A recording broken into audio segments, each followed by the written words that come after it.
what I wanted to show here is that I am connected via the BlueDriver. I actually have a couple live reports going. The two that I really understand, RPMs and vehicle speed.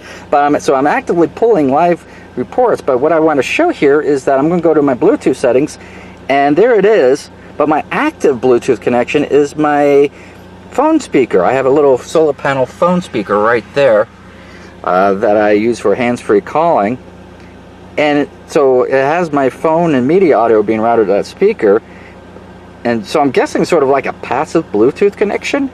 Not that I mind, that's perfect. Because I was kind of worried that with this being a Bluetooth connection, it would basically preclude using any other Bluetooth connection. But it doesn't.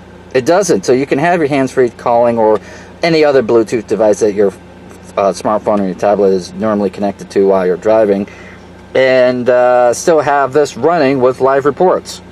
Beautiful. I've never seen that before, and I'm happy for it, because otherwise it would really kind of limit its practicalness.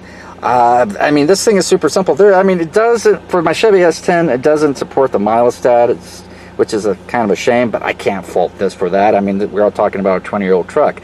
I bought this earlier this year with about 76,000 miles, and I would love to get this thing up to at least 150, get an extra 70,000 miles before this thing just finally just falls apart from old age. And the code reports and the whole 9 yards is going to prove to be extremely useful.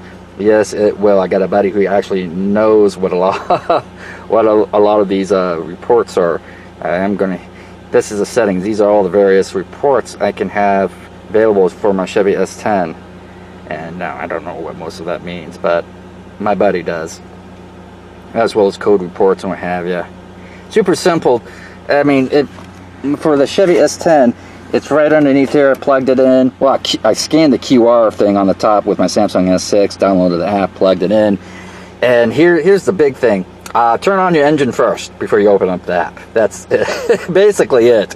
Just make sure your engine's turned on. I've done it a few times. Forget to turn on my engine before hitting open the app, and it won't connect. The engine has to be running in order for it to connect. Otherwise, it'll just sort of sit there. Even though you can look through it, if you cancel out of the connection, you can look at it, quote unquote, offline per se. Well, the engine's not running, but yeah, make sure your engine's running. Otherwise, no, the connection is very short range. As soon as I step out of my truck, it drops the connection. But as long as it's sitting right here, or have you, or in a phone cradle somewhere on my dash, somewhere inside the truck, it's no problem.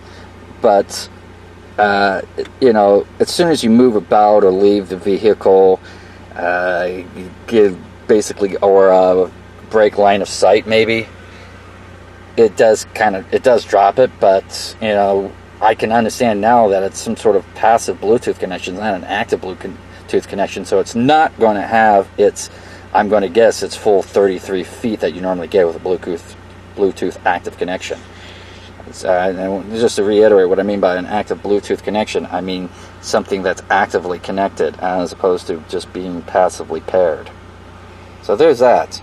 So, very cool. Oh, warm recommendation. And if this truck should ever finally kind of fall to pieces, or my mother has an engine check light turned on in her Sienna, or my brother's 2012 Jeep developed something, just unplug it. Just unplug it and put it in the new vehicle, just like that. So worth it, especially in a family of so many vehicles. Awesome. All right, you guys have yourself a great one.